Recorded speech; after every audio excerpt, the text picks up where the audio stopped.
Louis Fauché arrive sur Terre dans le rang 3 à Sainte-Marie en 1940. Il était le 11e de 13 enfants. Sur leur ferme, ses parents possèdent une boutique et sont très adroits de leurs mains. Louis démontre très rapidement des aptitudes pour le dessin.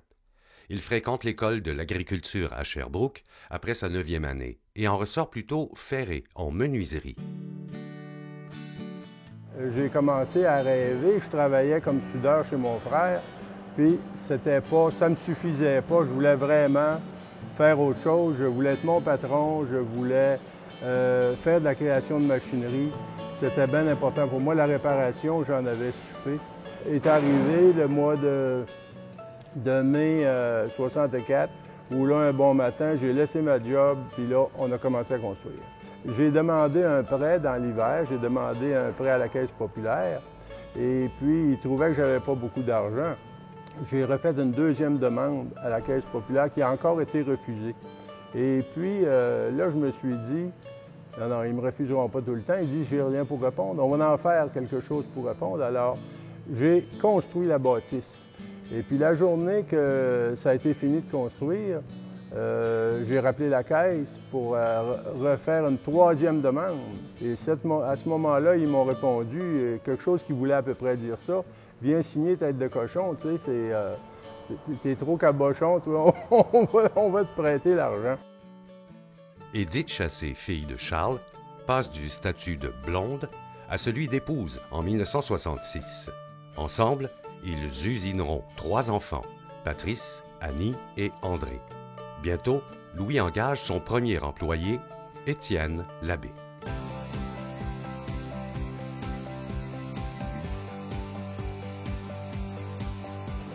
J'ai été le premier employé de Louis. Quand il avait ouvert son atelier, il appelait ça l'atelier mécanique. Son nom.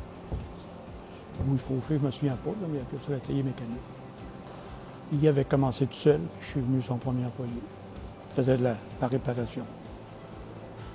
Il avait acheté un lot de vieilles machineries au départ, il faisait un peu de machinerie, la réparation pour contracteurs, l'agriculture, un peu tout le monde. Là, il commençait à développer des patentes. Bon, moi, je dis comme boss, c'était un très bon. Il avait une bonne attitude, il avait une bonne façon de voir les choses. J'avais le goût du métier, puis il me l'a amplifié, le goût du métier. C'est un gars passionné dans son métier.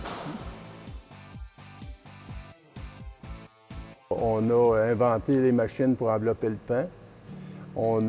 J'ai travaillé chez Vachon pour les machines à Joe Louis, les machines à demi-lune. Pour Yves Bertrand, j'avais fait les presses pour faire les bâtisses d'acier Hercule, les presses pour former la tôle, et après ça, les corrugeuses pour donner la courbe aux bâtisses d'acier Hercule. Ça avait été un bon bout de croissance.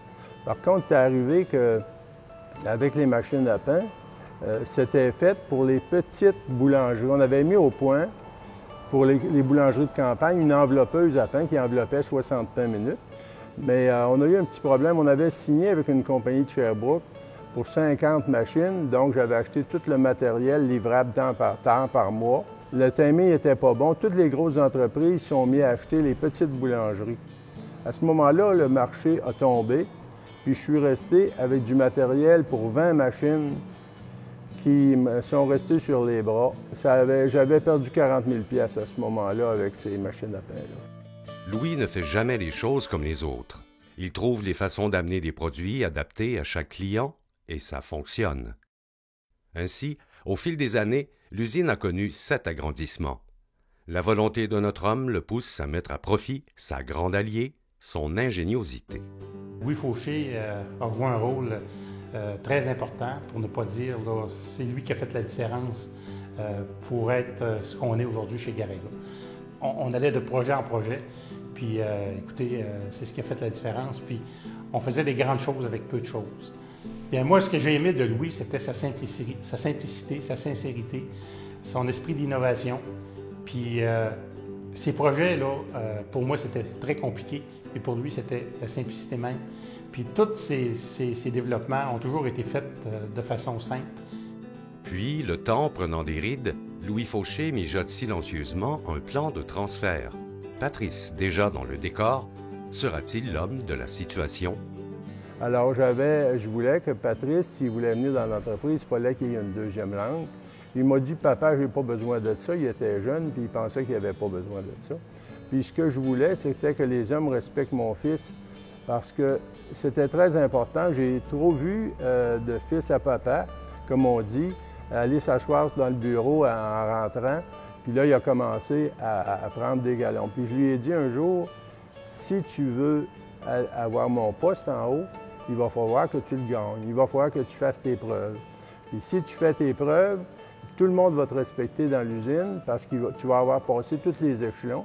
Puis quand tu vas venir pour prendre des décisions dans le bureau, tu sauras qu'est-ce qui se passe dans ton entreprise. Donc, ça a bien sûr commencé par du ménage, tranquillement, pas vite, de la découpe d'acier, tout ce qui touche la fabrication finalement d'un équipement, perçage de trous, machinage, soudage.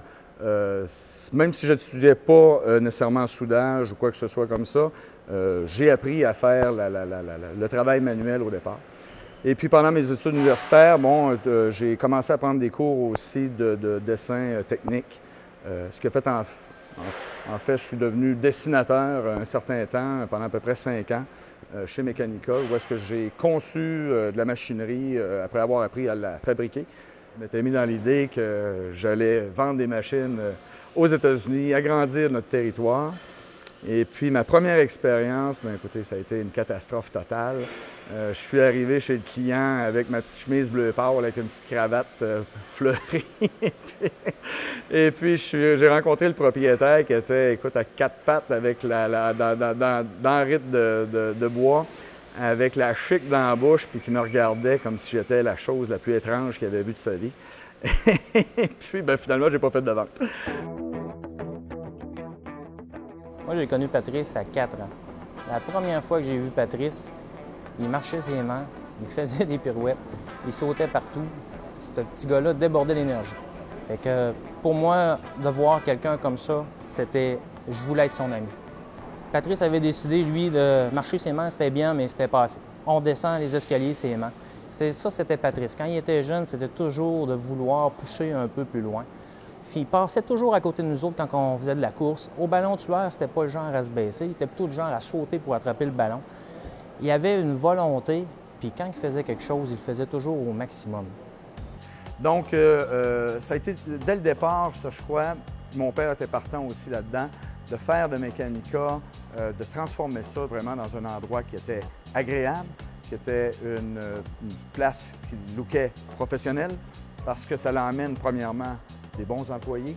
L'objectif est toujours d'apporter que le client, au moment où il rentre ici, aussitôt qu'il met les pieds dans l'usine, qu'il se sente « wow, je suis chez des pros, c'est une place, c'est ici qu'ils vont bien me servir ». Quand on fait des activités, bien, Patrice, c'est toujours la personne, ou souvent la personne qui va être dans le centre, qui va créer de l'ambiance, qui va mettre du piquant d'une soirée. On passe toujours des beaux moments quand Patrice est là. C'est quelqu'un de très positif aussi, puis c'est quelqu'un qui aime s'entourer de gens positifs. Patrice, c'est une personne qui est très ordonnée, autant dans sa vie de travail que dans sa vie privée. Si vous voulez transmettre quelque chose à vos enfants, il ne faut surtout pas que vous ne soyez pas capable de vous parler. Puis il y avait un amour mutuel entre moi et Patrice. Je trouve aujourd'hui, il continue à faire la machinerie. Et puis je rentre le matin, puis je suis tellement content de voir qu'il continue. Puis il le fait d'une main de maître. Hein. Il a dépassé le professeur, ça fait un bout de temps. On n'a jamais, il y a eu toujours un non-dit entre nous, qui a toujours été, puis que j'ai toujours senti, puis qui a toujours été correct, que jamais mon père m'aurait donné les rênes s'il n'y avait pas eu le feeling, la sensation puis le flair que j'aurais été si je n'avais pas été capable. Ça, exactement, c'est une commande. En fait, c'est la moitié d'une commande, pas tout à fait, c'est environ 40 d'une commande qu'on a eue avec une des plus grosses entreprises des États-Unis au niveau du couvre-plancher. C'est une usine flambant neuve qui se fait au Tennessee, qui va produire, écoutez, 24 heures sur 24, 365 jours par année pratiquement, ce produit-là que vous voyez. Donc, tous ces équipements-là ont été conçus, dessinés, pensés, mis au point ici. Mais dans ce cas-là, écoutez, même les ingénieurs, je pense pas le dire, si c'est vrai, mais ils nous ont dit qu'ils n'ont pas fait sous-traiter. Une fois le contrat signé, une fois les négociations terminées, ils nous ont dit qu'ils n'avaient pas fait soumissionner d'autres fabricants, que c'était nous qui voulaient, et puis qu'on était les seuls soumissionnaires. C'est pour toutes ces raisons que le CLD de la Nouvelle-Beauce tenait à nommer Louis et Patrice Fauché de Mécanica personnalité d'affaires de l'année. Bravo!